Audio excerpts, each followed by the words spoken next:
महानुभावों, मनुष्य एक बंधन में है। मनुष्य का जीवन बंधन में है।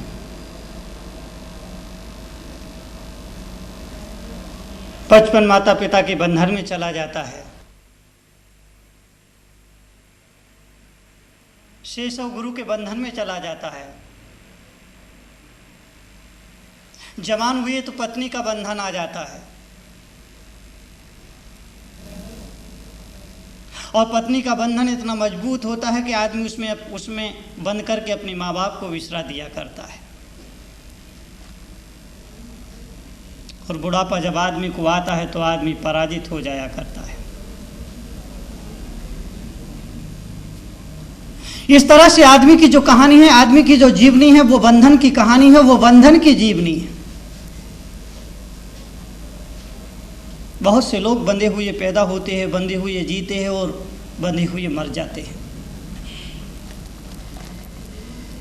मैं निवेदन करना चाहता हूं, मैं गुजारिश करना चाहता हूं, मैं प्रार्थना करना चाहता हूं कि बंधन में तुम्हारा जन्म हुआ है, यह दुर्भाग्य नहीं है, क्योंकि सभी का जन्म बंधन में हुआ करता है। इस दुनिया में पैदा होने वाला, इस ब्रह्मांड में आने वाला, इस जगत में पांव रखने वाला हर आदमी बंधन में हुआ करता है, बंधन में जन्म लेता है, बंधनों के बीच में पैदा हुआ करता है। लेकिन बंधन में जन्म लेना दुर्भाग्य नहीं होता है, अपितु बंधनों के बीच में जीना और बंधनों में की मर जाना, यह जीवन का सबसे बड़ा दुर्भाग्य हुआ करता है। यह जीवन का सबसे बड़ा दुर्भाग्य हुआ करता है। हर व्यक्ति जेल में जन्म लेता है।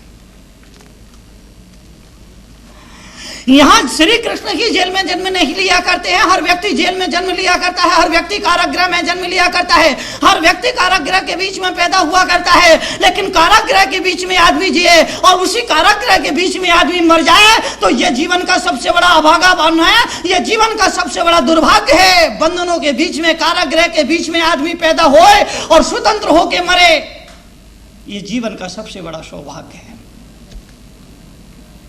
मैं लोगों से कहता हूं,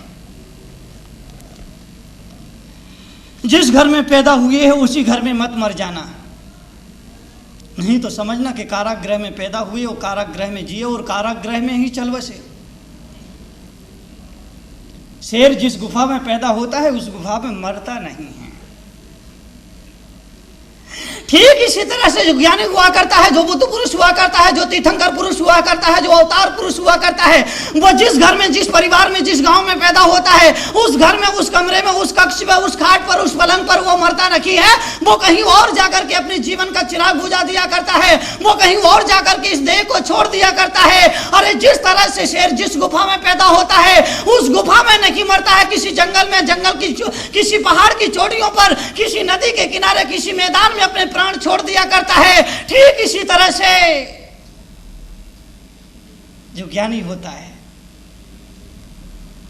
वो बंधनों से मुक्त होकर के इस दुनिया को छोड़ता है।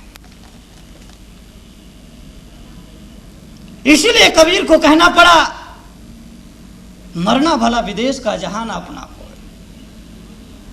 कबीर ने कहा कि मरना भला विदेश का जहां अपना कोई। कबीरदास जी कहते हैं, बड़ी मार्मिक बात कहते हैं, बड़ी सूत्र की बात कहते हैं, बड़े पते की बात कहते हैं, बड़ी समझदारी की बात करते हैं, बड़ी होशियारी की बात करते हैं। कबीर जी कहते हैं कि मरना भला विदेश का जहां ना अपना कोई, वहां पर मरना जहां तुम्हारा अपना कोई ना हो।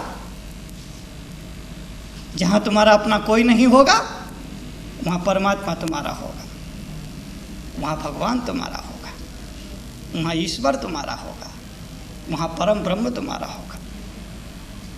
जीवन के अंत में आदमी की कोशिश होना चाहिए, आदमी की भावना होना चाहिए, आदमी की कामना होना चाहिए कि हे भगवान, मरते वक्त मुझे आपका नाम स्मरण होना चाहिए, आपका नाम मेरे मुखमंडल पर बना रहना चाहिए, मेरे हृदय पर बसा रहना चाहिए, मेरे आपके चरण कमल मेरे हृदय में बस जाए और मेरा हृदय आपके चरणों में रम जाए। ये प्रार्थना भगवान से करो, ये अर्चना भगवान से करो। भगवान से कभी मांगने का मन करे, याचना करने का मन करे तो इतनी ही याचना करना, इतनी ही प्रार्थना करना कि मृत्यु के वक्त मुझे आपका नाम ही स्मरण बना रहना चाहिए। मृत्यु के वक्त मुझे नमो अरिहंताणम नमो सिद्धाणम का जाप याद होना चाहिए। मृत्यु के वक्त मुझे अपने भगवान का, अपने ईश्वर का, अपने सदगुरु का मुझे नाम स्मरण बना रहना चाहिए। मुझे और कुछ नहीं चाहिए। मृत्यु के वक्त धर्मात्मा मेरे निकट हो, मृत्यु के वक्त कोई साधु मुनि, कोई ज्ञानी मेरे निकट हो, मृत्यु के वक्त मुझे भगवान का नाम सुनाने वाला कोई मिल जाए, मुझे और कुछ नहीं चाहिए मेरे प्रभु, मेरे स्वामी। बस यही मांगता। मरना भला विदेश का जहान अपना कोई। कबीर अगर कहता है कि मरना जहां विदेश का जहान अपना कोई, तो कबीर के कहने का मतलब यही है कि जहां पर तुम्हारा कोई नहीं होगा वहां भगवान तुम्हारा होगा, वहां सदगुरु तुम्हारा होगा, वहां ईश्वर तुम्हारा होगा, वहां वो परम पिता तुम्हारा होगा। और तुम्हारे साथ यदि परम पिता होगा तो तुम्हारा मरण निश्चित ही सुमरण होगा, तुम्हारा मरण निश्चित ही धार्मिक मरण होगा, तुम्हारा मरण निश्चित ही पंडित मरण होगा, तुम्हारा मरण निश्चित ही समाधि मरण होगा। और जिसका पंडित धार्मिक समाधि मरण हो जाए उसका जीवन तो सुधरता ही है, उसका मरण भी सुधर जाया करता है।